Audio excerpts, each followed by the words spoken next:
Bismillahirrahmanirrahim. Assalamualaikum warahmatullahi wabarakatuh. Alhamdulillahirabbil alamin.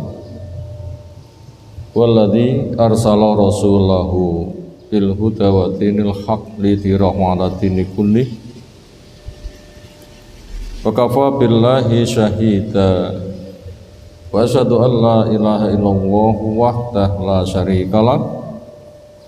Wa asyhadu anna Muhammadan abduhu wa rasuluh. Allahumma shalli ala Muhammad wa ala alihi wa ashabihi wa man tabi'ahum bi ihsanin ila yaumiddin. Ya ayyuhalladzina amanu taqullaha haqqa tuqatih wa la tamutunna illa wa antum muslimun wa ba'du. Fa inna asdaqal hadisi kitabullah wa khairal hadyi hadi Muhammadin sallallahu alaihi wasallam.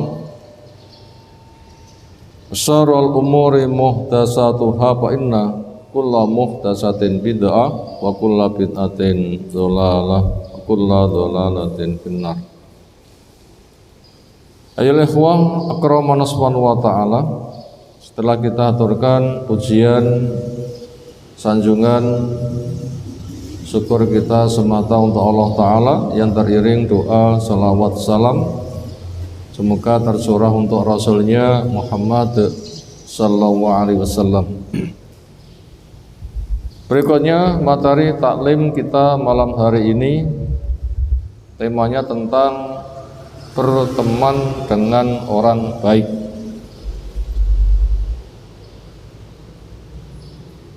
Apa alasan tema ini butuh kita angkat? Pertama, manusia memang makhluk sosial, tidak hidup sendirian, mesti bergaul dengan lingkungannya.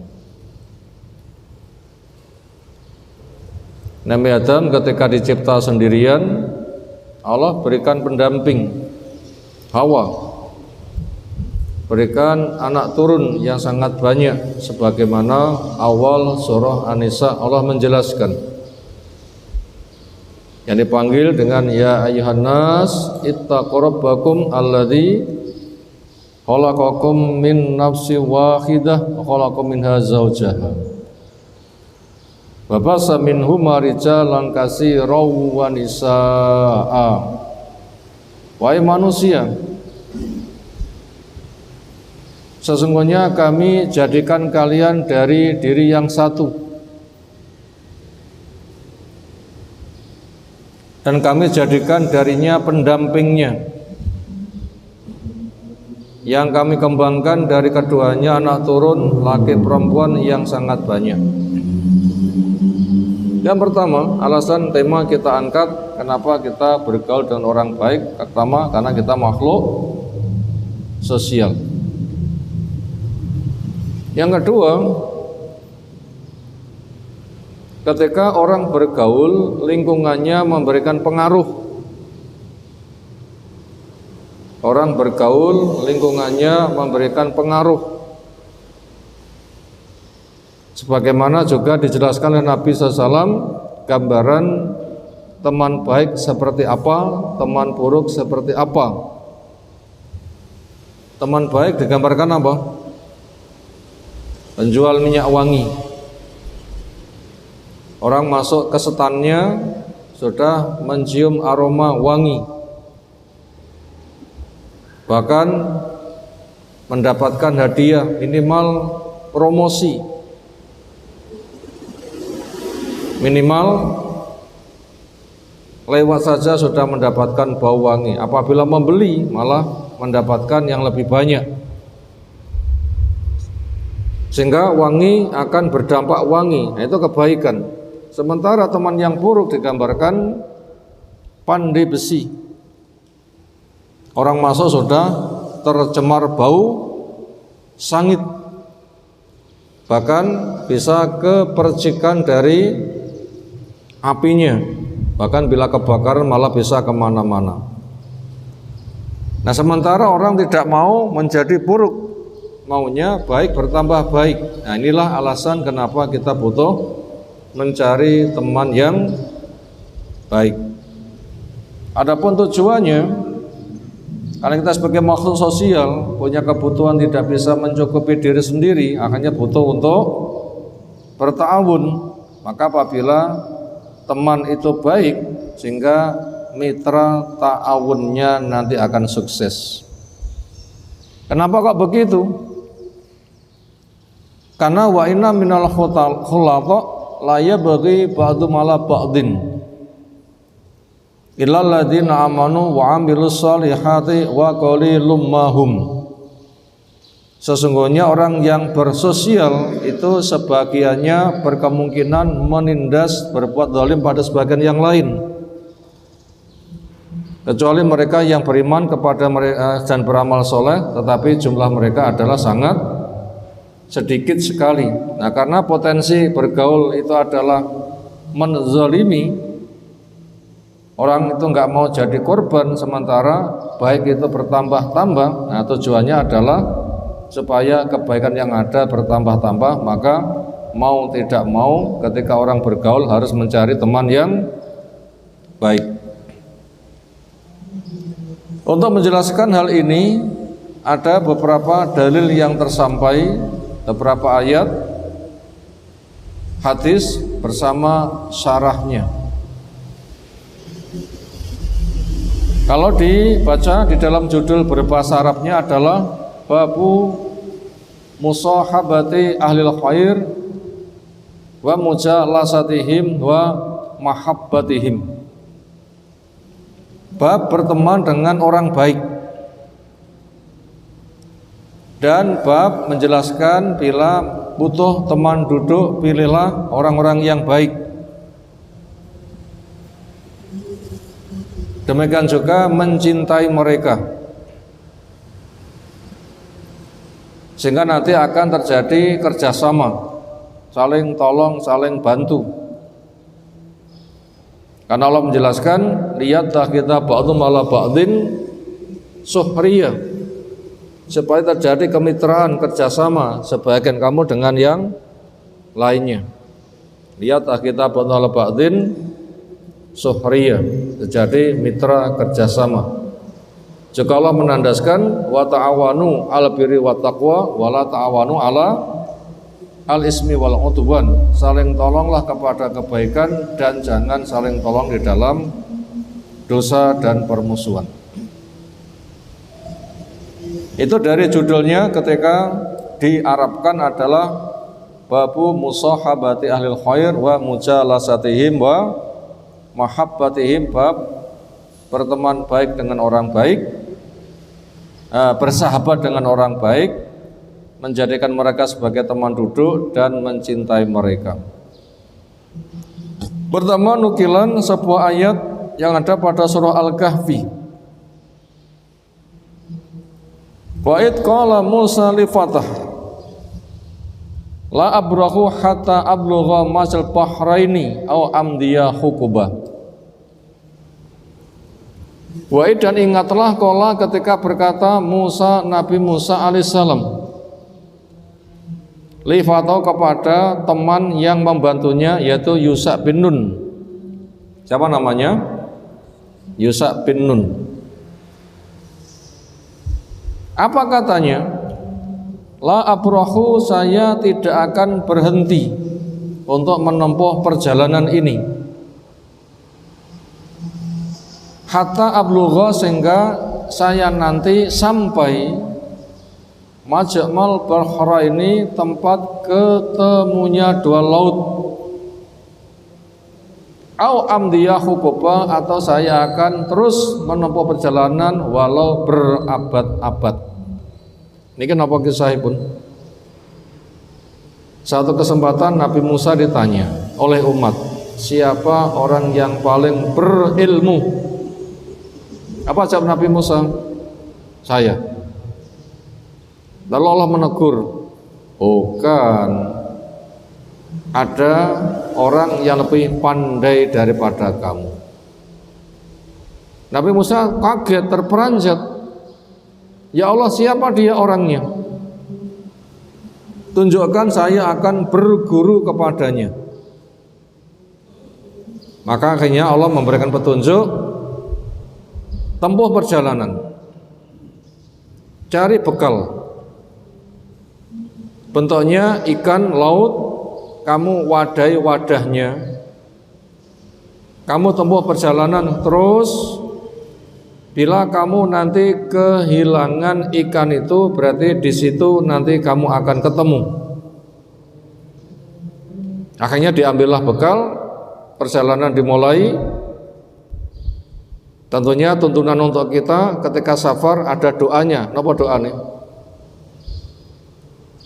Minimal doa keluar rumah dengan bismillah tawakkaltu ala Allah la haula wala quwata illa billah. Itu memiliki beberapa manfaat. Udita, kufita, wukita, wa tanaha angkas syaiton. Kamu dibimbing, kamu dicukupi, kamu dijaga, dan setan nyingkir daripada kamu. Tentunya harus diiringi itu untuk safar kebaikan, bukan safar kejahatan. Kemudian safar kesempatan doa itu mustajab. Maka jangan sampai kemustajabannya dirusak oleh dosa-dosa. Walaupun orang punya kesempatan mustajab, tapi apabila safarnya diiringi dengan dosa, nanti kemustajabannya bisa hilang. Karena diungkapkan wala yardha bimul kufra, Allah tidak ridho kepada kekufuran. Maka doa yang diharapkan dikabulkan keridhaan, sementara Allah tidak ridho kepada kufur. Nah, makanya safarnya jangan dihiasi dengan perbuatan dosa supaya kemustajabannya tidak hilang. Di balik itu juga ada ungkapan innallaha la yuharimu rizqa bidzambin yusibuh, Allah mengharamkan rezeki karena dosa. Kira-kira perbuatan dosa yang mengiringi safar napa mawon? Selama safar full musik nggih. Full nyanyi nggih. Atau di situ ada sarana video gratis karek milih tontonan yang sering tidak islami sehingga sibuk untuk kemaksiatan. Itu menyebabkan kemustajabannya nanti bisa hilang. Kenapa? Allah mengharamkan rezeki gara-gara dosa. Makanya dikhawatirkan nanti jaminan dibimbing, dicukupi, dijaga, setan nyingkir, itu nanti bisa gagal. Kenapa? Ya kamu rusak dengan dosa.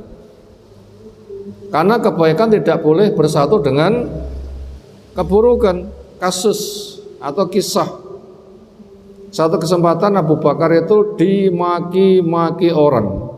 Abu Bakar diam aja, Nabi malah senyum-senyum. Ketika merasa didolimi, Nabi kok enggak membela. Akhirnya Abu Bakar berusaha membela diri, dilawan.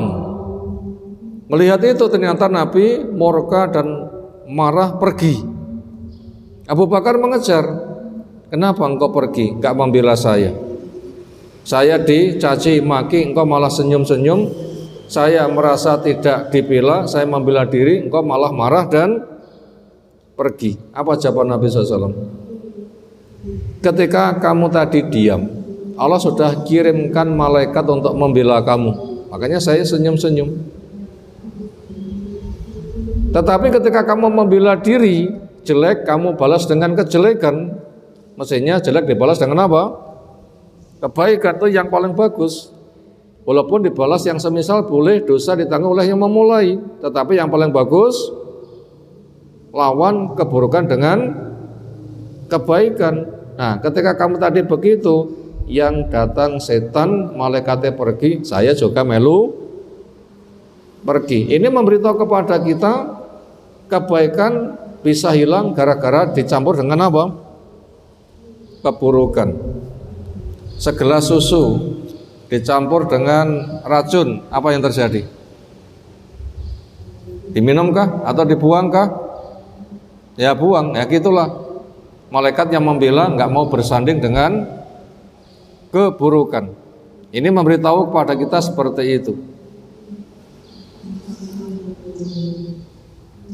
Itu tadi minimal ketika safar itu ada doa, diupayakan safar itu penuh mustajab, jangan sampai bersuasana dosa-dosa. Nah kadang orang itu teman safarnya musik, teman safarnya nyanyi, teman safare rokok, teman safare napa malih? Musik, nyanyi, rokok, napa malih? Atau yang lain-lain itu nanti bisa menghilangkan hak kemustajaban doa. Kenapa? Allah enggak ridho kepada kekufuran. Allah mengharamkan rezeki gara-gara dosa. Nah itu butuh untuk kita perhatikan.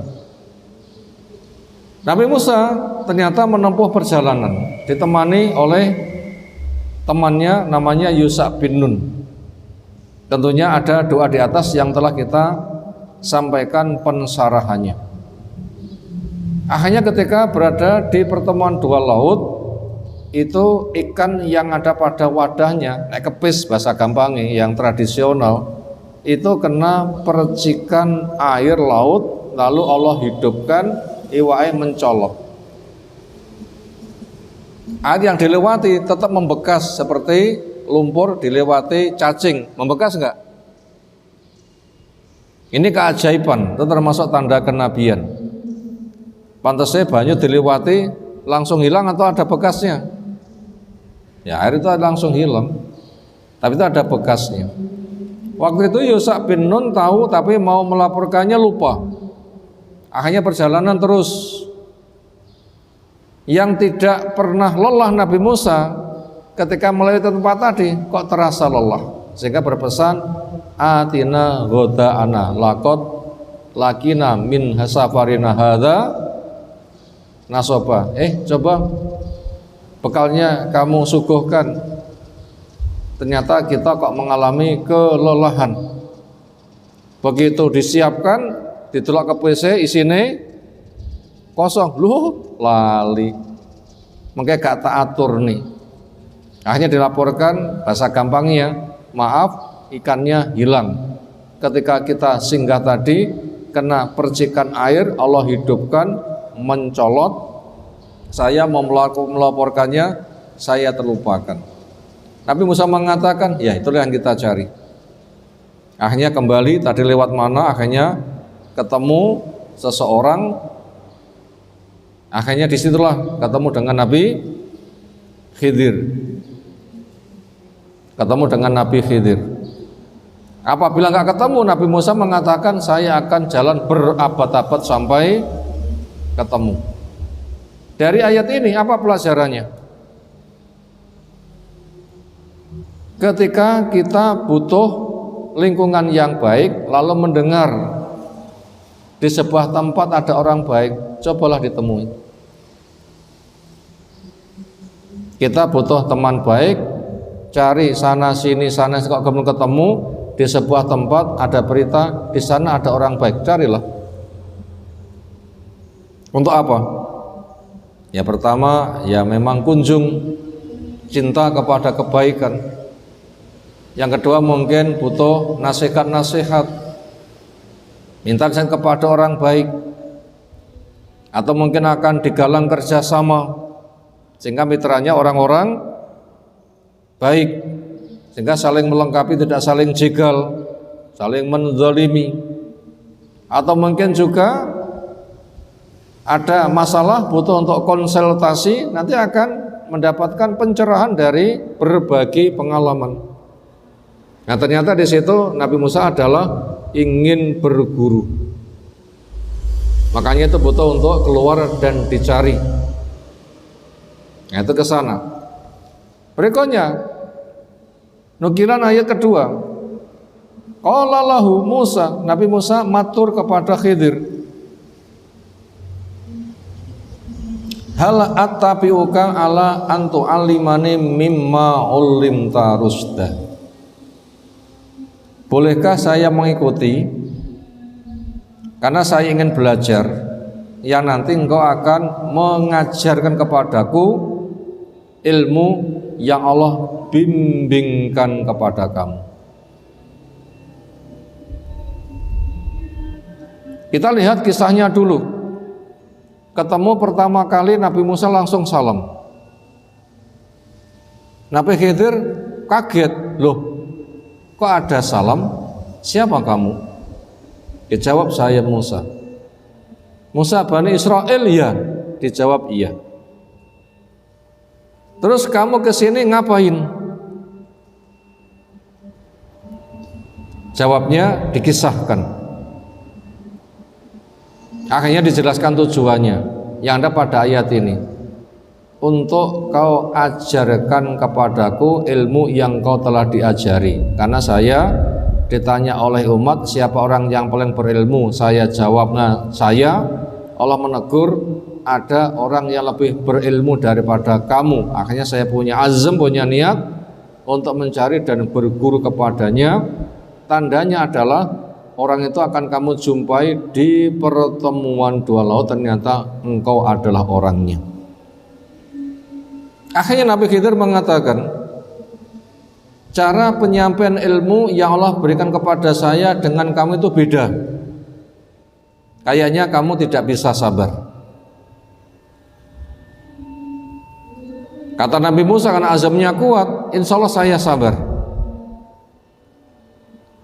Akhirnya diberikan syarat, kamu tidak boleh komentar kecuali saya nanti yang menjelaskan. Insya Allah siap. Akhirnya dilanjutkan perjalanan. Butuh menyeberangi lautan, akhirnya ketemu perahu. Perahu apa kapal?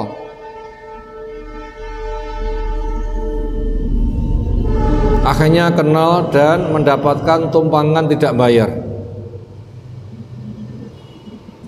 Tapi tidak boleh berperan jadi ustadz golek gratisan. Tidak boleh lagi. Aku ki ustadz, masa nggak digratisi? Nah, ini kok ngisi-ngisi ngaten lagi. Yang benar adalah bayar. Karena ketika ada ustadz mendapatkan fasilitas karena keustatannya, akhirnya diberikan gratisan. Dijawab, saya membeli dengan uangku, tidak dengan agamaku. Saya belanja dengan uangku, tidak dengan agamaku. Ini bimbingan luar biasa. Betul-betul menjaga keikhlasan. Tidak menjadikan agama untuk kepentingan pribadi, cari dunia. Tapi agama memang pembimbingan bagaimana benar di sisi Allah Subhanahu wa ta'ala. Tapi apabila mereka bersedekah dan memang seperti itu, maka sebaiknya juga diterima. Sebaiknya diterima. Karena pesan Nabi SAW kepada Umar, bila engkau diberi bukan karena permintaanmu, maka jangan kamu tolak, terima saja. Bila kamu butuh, kamu ambil, kamu nggak butuh, kamu sedekahkan. Kesimpulannya, sedekah orang tadi dengan tumpangan gratis diterima, karena menghargai sedekahnya.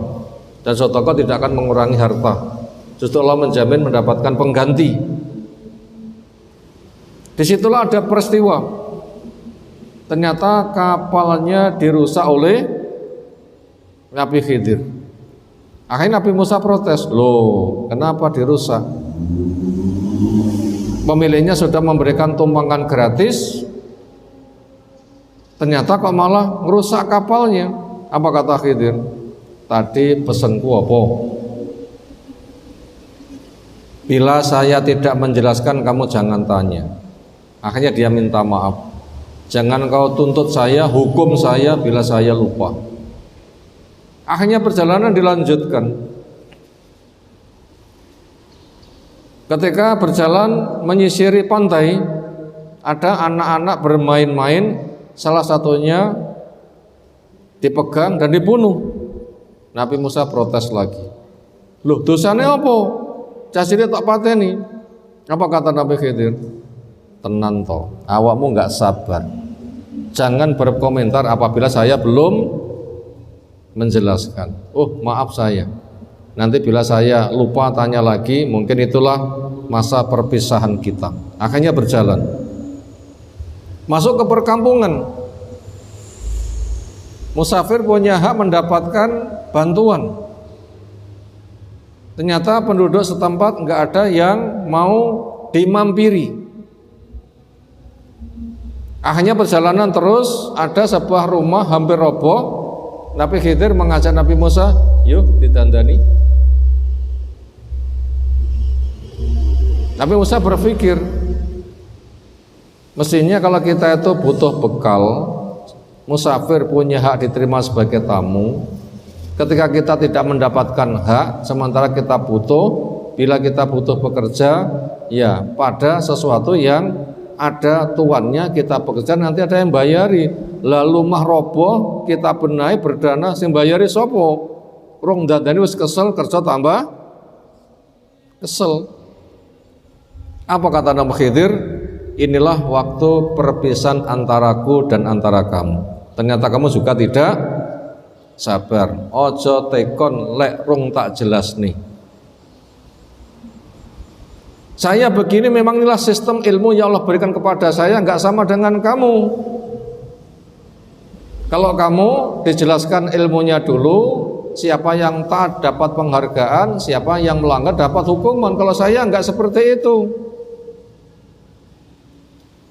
Saya langsung diperintahkan bertindak, nanti akan digali hikmahnya. Saya diperintahkan untuk bertindak, nanti digali hikmahnya. Kalau kamu nggak seperti itu, pembekalan ilmu dulu, baru pelaksanaan. Sing tak dapat penghargaan, sing melanggar mendapatkan sanksi. Kalau saya nggak seperti itu, makanya kamu tidak sabar. Yang pertama tadi, kenapa saya lobangi? Karena ini milik muslim saudara kita yang miskin. Di depan sana ada perampok-perampok. Oleh perahunya api dirampas, ya mesak nih, wis miskin dirampok. Tapi saya bikin cacat. Ketika ditelok, oh raune elek wis kono. Itulah saya menolongnya. Sehingga rusak sedikit nanti dia bisa membenahi sendiri. Yang jelas tidak terampas. Adapun yang kedua, kenapa anak itu saya bunuh? Karena memang Allah memerintahkan, Allah Maha tahu. Ditoknya gede, anak ini kafir sesuai dengan pengetahuan Allah. Sementara orang tuanya soleh dan sangat cinta. Dan nanti orang tua bisa terbawa karena cintanya kepada anak, kufur bisa keseret kepada kekufuran. Lalu Allah matikan tujuannya supaya tidak terbawa dan diberikan ganti yang lebih baik. Makanya bila kita terkena musibah sudah lilol saja. Allah Maha tahu. Baiknya begitu.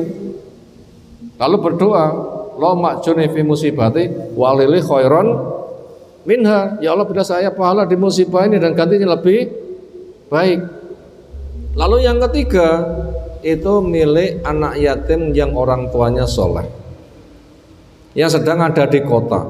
Di situ ada gudang simpanannya.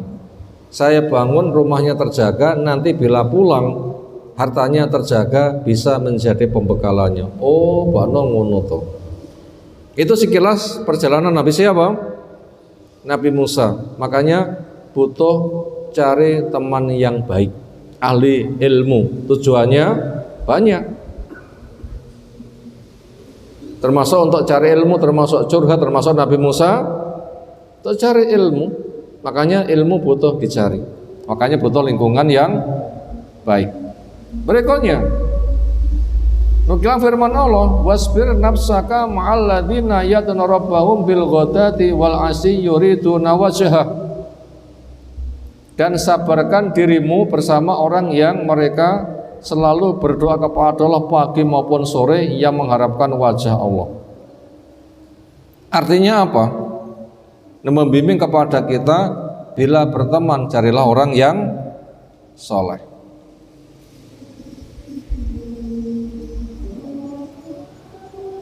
Bila gara-gara harta itu kurang bergengsi, ingat kesolehan lebih mahal daripada harta. Karena harta mati nggak dibawa, kesolehan ketika mati akan jadi teman. Makanya sabarkanlah bersama mereka walaupun kamu nggak mendapatkan manfaat dunia, bahkan nanti malah torok. Napa torok niku? Kerjasama rento badi malah nambeli ngoten nggih. Niku napa jenenge? Torok. Kenapa? Mereka miskin, kamu akan berpotensi akan banyak membantu. Ya sabar no. Kenapa? Itu kebaikan. Itu yang kedua. Juga membimbing kepada kita untuk mencari lingkungan yang baik. Bila nggak ada, cari. Bila ketemu, bergaulah bersama mereka. Itu fungsinya sangat banyak. An Anas radhiyallahu anhu, ini hadisnya. Qala cerita. Qala Abu Bakar Umar, Abu Bakar berkata kepada Umar radhiyallahu anhuma ba'da wafati Rasulullah, setelah meninggalnya Rasul sallallahu. Apa kata Abu Bakar? Intalik bina ila Umi Aiman radhiyallahu anha. Ayo kita berkunjung ke rumahnya Ummu Aiman.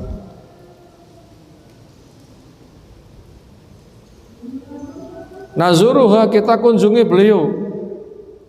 Kama kana sebagaimana ada Rasulullah SAW yazurah pernah mengunjungi. Jadi napak tilas. Dulu Rasul sering mengunjungi Abu Bakar, juga melanjutkan kebiasaan mengunjungi. Ini namanya nyambung kebaikan orang yang telah meninggal supaya dia menjadi pelopor, kita melanjutkan, akhirnya pahala nanti akan sambung kebaikannya, ada yang mengikuti, nanti akan mengalir. Itu namanya ilmu yang bermanfaat. Uangnya mati tapi pengah mengalir. Kenapa? Kepeloporan kebaikannya diterus nih. Ya, termasuk anak punya orang tua punya teman akrab, ketika meninggal anaknya nyambung. Dise wong tuaku punya teman akrab siapa ya yang sering disambung, sekarang bapakku meninggal tak golekane. Podo tua meninggal, mungkin anaknya kita sambung atau siapa. Ini supaya tujuannya kebaikan yang dipeloporkan nanti akan mengalir. Termasuk pembahasannya sama. Falama intahaya, maka tatkala keduanya telah sampai ilai kepada Ummu Aiman. Tentunya setelah minta izin, salam, kemudian disilahkan. Tentunya ketika ini tamunya laki-laki, tuan rumahnya perempuan, tuan rumahnya memiliki mahram, maka di sana tentunya dibalik tabir. Karena Ummu Aiman itu punya anak, siapa namanya? Usamah bin Zaid. Karena Ummu Aiman nikah dengan Zaid bin Harisah, punya anak namanya Usamah bin Zaid. Karena prinsipnya perempuan terima tamu laki-laki nggak boleh. Ternyata ini kok diterima, berarti ada mahram, cuma nggak diceritakan. Dan pergaulannya terjaga. Karena guru perempuan boleh terima murid laki-laki, tetapi dibalik tabir. Misalnya Bu Aisyah kedatangan tamu, tanya tentang ini itu, bertamu untuk cari ilmu, itu bisa diterima. Siapa itu? Saya Fulan bin Fulan. Ada yang mahram, ada yang bukan mahram. Bu Aisyah kadang didatangi tamu seperti itu untuk cari ilmu, maka itu boleh mengunjungi. Termasuk ada perempuan sakit, laki-laki mengunjungi dengan adabnya boleh. Laki-laki sakit, perempuan mengunjungi boleh dengan adabnya. Yang itu bukan menjadi sarang kemaksiatan, tetapi ada adabnya, itu boleh. Nah, ketika perbincangan yang ada, ternyata Ummu Aiman bakat menangis. Faqala laha, lalu keduanya tanya kepada Ummu Aiman, ma yubgiki, apa yang menyebabkan kamu menangis? Ama ta'lamin, apa kamu enggak tahu? Anna ma indallah khairun li Rasulillah SAW. Sesungguhnya persediaan yang ada di sisi Allah untuk Rasulnya itu kan lebih baik. Diduga menangisnya Ummu Aiman itu atas meninggalnya Rasul. Karena Ummu Aiman itu adalah sebagai pengasuhnya Rasul di kala kecil. Namanya pengasuh, mengasuh dengan sepenuh hati, itu bisa merasa berat yang dirasa oleh yang diasuhnya. Orang tua mengasuh anak, anaknya kelaran nangis, wong tuane malu nangis mboten? Pantes ya, kenapa? Kasih sayang. Nah, itu diduga menangisnya Ummu Aiman adalah karena prihatin dengan Rasul kok meninggal. Faqalat, maka Ummu Aiman menjawab, inni la abki, sesungguhnya saya tidak menangis. Permasalahannya tentang Rasul bukan. Kalau tentang Rasul sendiri nasihatnya seperti apa? Anni, bahasanya saya la a'lamu, memang betul-betul sadar, anna ma indallah ta'ala, apa yang ada di sisi Allah, khairun li Rasulullah, kebaikan yang telah disediakan untuk Rasul. Rasul meninggal dapat kebaikan di sisi Allah, saya tahu, bukan itu yang jadi masalah.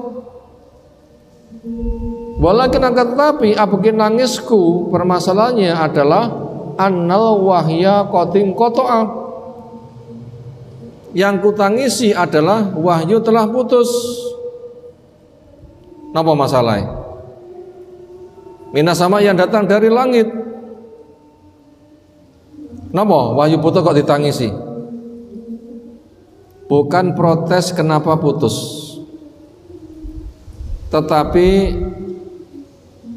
sadar beratnya beban pada kondisi wahyu itu putus. Apa beratnya resiko wahyu putus?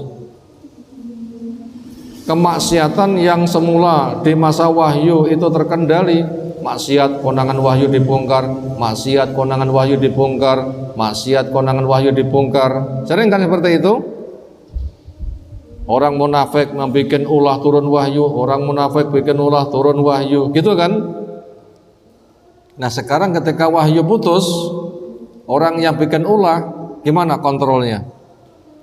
Wis, los, gak ada yang kontrol. Ini ancaman berat, diperhatikan. Kalau tidak diperhatikan, kerusakan merajalela. Nah, untuk memiliki kebangkitan sadar, memperhatikan, butuh punya jiwa. Maka dengan prihatin yang ada membawa nangis, nanti akan membangkitkan semangat untuk mencegah dari kemungkaran. Ini yang menyebabkan apa? Ummu Aiman itu menangis. Nah, setelah diketahui ternyata penyebab menangisnya seperti itu, fa hayyajat umma ala buka. Akhirnya nangisnya Ummu Aiman menyebabkan kepada keduanya ikut menangis juga, Abu Bakar dan Umar. Fajala, maka akhirnya ia bagiannya kedua menangis ma'aha, bersama Ummu Aiman. Rawahu Muslim. Sekarang kita masuk kepada pembacaan sebagian syarahnya. Hubungan Ummu Aiman dengan Nabi itu apa sampai Nabi itu sering mengunjungi. Karena Nabi SAW yukrimu khadinatahu, adalah Nabi SAW itu memuliakan pengasuhnya, wa murabbiyatahu, dan pendidiknya. Siapa namanya? Ummu Aiman radhiyallahu anha. Wa yabaruha mabaratal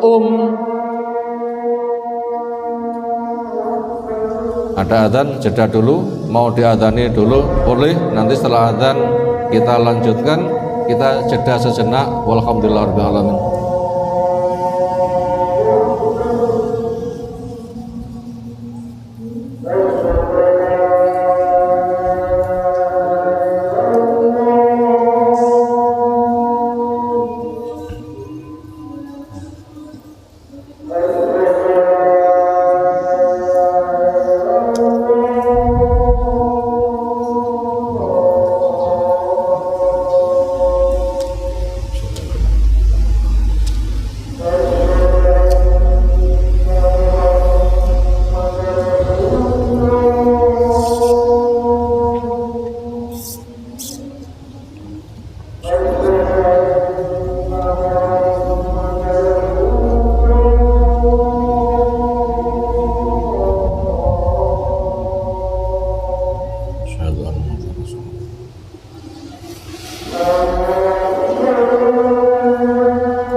Insyaallah kita lanjutkan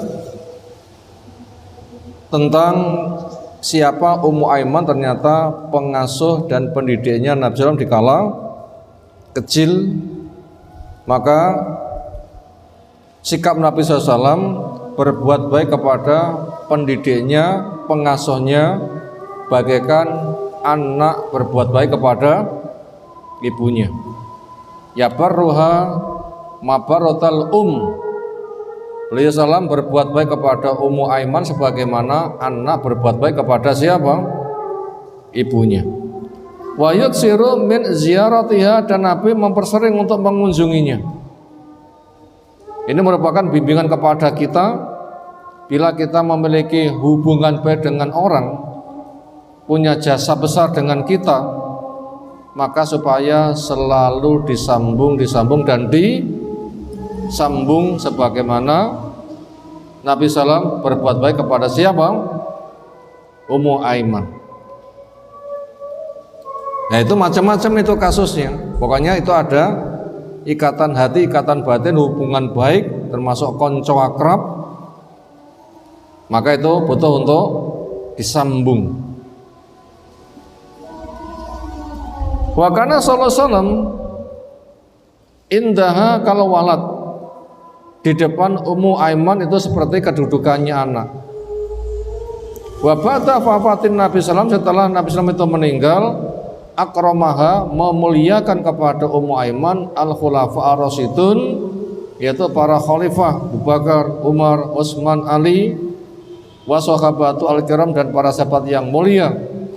Wa hafidhu laha qadraha wa makanataha, dan mereka Allah khulafa rasyidin, para sahabat, memuliakan kepada kedudukan Ummu Aiman, menjaga sesuai dengan kadar kedudukannya. Wafil hadis, pada hadis ini, anal wahya lamang koto'a, sesungguhnya wahyu tatkala putus ba'da Rasulullah, sepeninggal Rasul SAW, amilan nasu bi'araihim, manusia berbuat sesuai dengan pendapat-pendapatnya. Istilahnya di masa Nabi itu penjagaan ketat.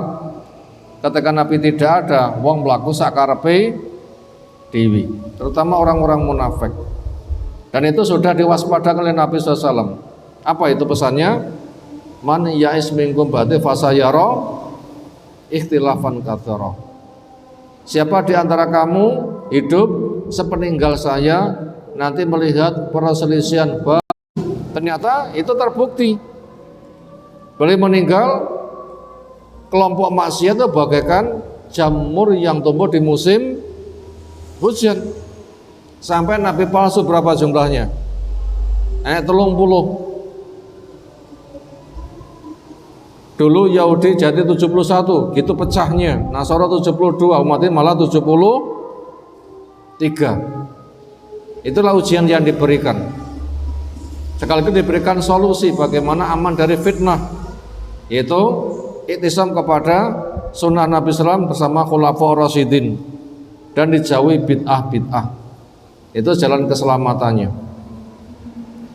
Selain itu ada kelompok yang berbondong-bondong murtad. Makanya kalau Islam jaya, wa ra'aitan nasa yadkhuluna fi dinillah afwaja, manusia berbondong-bondong masuk kepada Allah. Ketika Nabi meninggal, murtadnya juga akan berbondong-bondong.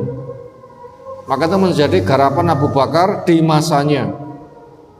Dan akhirnya Allah telah menyelesaikannya dan menjaga keutuhan kaum muslimin di masa itu. Makanya supaya terjaga, manusia itu butuh apa? Beriktisam. Itu kondisi Nabi meninggal, wahyu putus, manusia berbuat mengikuti pendapat sehingga berbagai macam penyimpangan terjadi.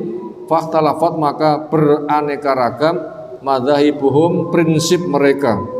A dengan gaya sesatnya, B dengan gaya sesatnya, C dengan gaya sesatnya, seolah tidak bisa dibendung sehingga terjadi fitnah bagaikan gelombang lautan yang tidak pernah berhenti. Fawaqa'an tanazzu', maka terjadi persengketaan wal fitnah dan fitnah. Wa azumat dan besar al-masaibu berbagai macam musibah wal mihan dan petaka. Wa hadza sababul buka, inilah menjadi penyebab Ummu Aiman menjadi menangis. Ini pun juga menjadi keprihatinan kita semuanya. Kenapa? Yang hak itu bagaikan menggenggam bara api. Maka kita tidak akan bangkit bila nggak punya keprihatinan. Ya Allah kok ngene ya, ya Allah begini kondisinya, berat sekali. Nanti akan menggetarkan jiwa, ada tangis. Itu akan jadi kekuatan untuk bangkit. Kenapa? Karena benci kepada kemungkaran dan ingin menjaga kepada yang hak. Dan tangis itu fungsinya untuk apa? Penyemangat semangat diantaranya. Penyemangat semangat, walaupun fungsi tangis itu macam-macam. Berikutnya masuk kepada kandungan pelajarannya apa saja. Wafil hadis itu pada hadis ini ada beberapa faidah. Ada 6 nomor faidah, insyaallah mau dicatat silahkan. 1. Ziyaratus sholih liman huwa dunahu. Dianjurkan orang soleh itu senang berkunjung walaupun yang dikunjungi orang derajatnya di bawahnya. Biasanya tiang sing kunjung niku kan milih-milih lah ya. Kene menang tua ya sing cilik sing ndolani, ngoten nggih. Mestinya enggak seperti itu. Karena sering termasuk keluarga sing kondolan sing nom, sing tuwek kon nglekasi isin. Kene menang tua, ya kudune sing cilik sing ngalai. Yang benar gimana? Yang benar bila itu kebaikan, siapa yang jadi pelopor itulah yang benar. Ojo sing tuwek ngongkon sing cilik, tetapi sing tuwek mempelopori kepada yang kecil. Nah begitu. Itulah contohnya. Abu Bakar jelas orang penting, yang dikunjungi orang biasa. Itu yang pertama. Berarti yang tua supaya menjadi pelopor kebaikan dengan cara mengunjungi kepada orang yang berada status yang menjadi bawahannya. Yang kedua, wa fi ziyaratul insan liman kana sadiquhu yazuruhu min babi husnil ahdi wa khifdil wud. Dianjurkan manusia untuk mengunjungi kepada teman akrabnya. Mengunjungi fungsinya untuk menjaga ikatan janji. Mengunjungi fungsinya untuk menjaga kasih sayang yang terjadi di antara mereka. Kita ulang, anjuran mengunjungi kepada teman yang memiliki hubungan akrab supaya kebaikannya selalu terjaga. Adapun momen-momennya ya banyak.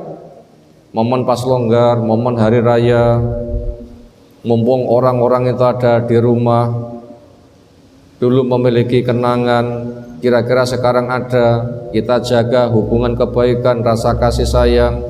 Saya longgar, dia longgar, tak paranani. Itu momen hari raya silahkan. Apalagi ada momen napa mudik nggih. Wah aku duwe kanca akrab tetapi saiki manggone nek Kalimantan.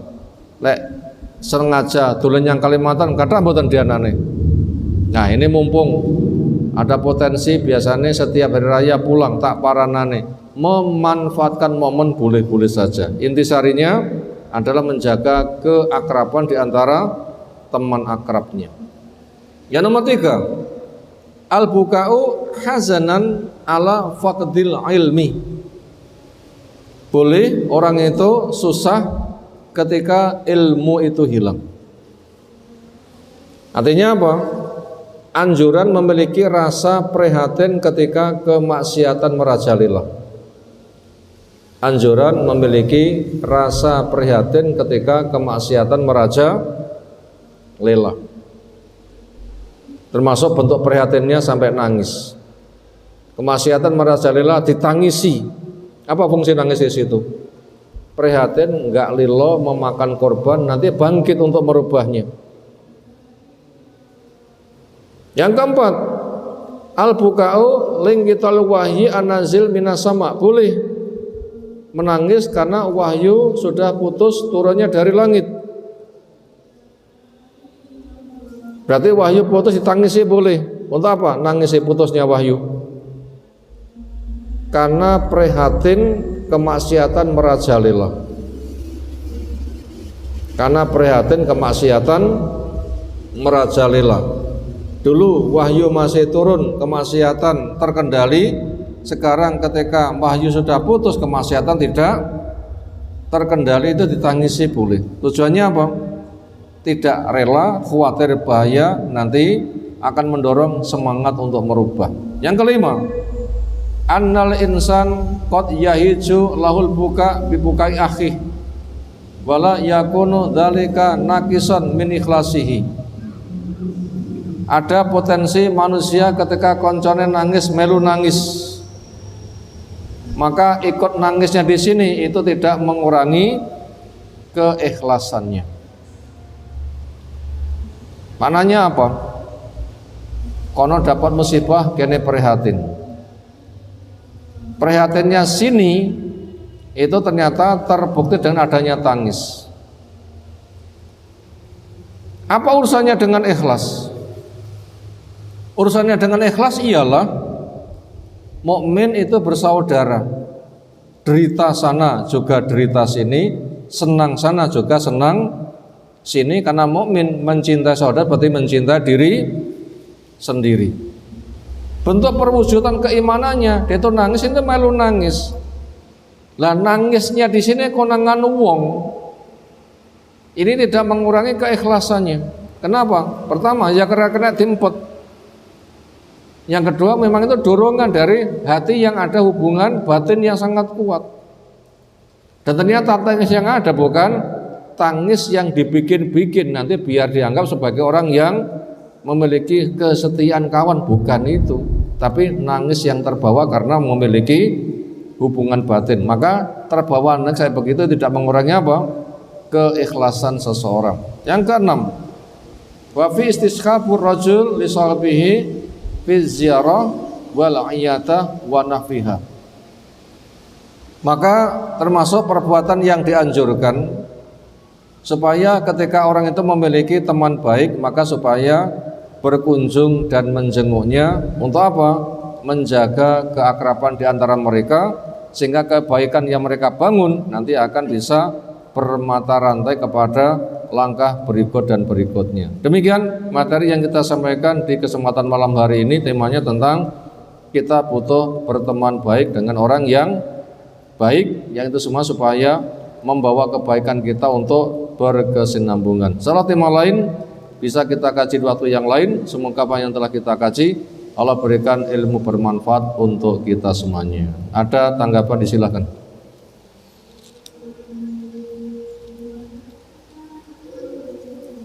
Sekira cukup. Demikian yang kita sampaikan. Subhanakallahumma bihamdika asyhadu an la ilaha illa anta astaghfiruka wa atubu ilaik. Assalamualaikum warahmatullahi wabarakatuh.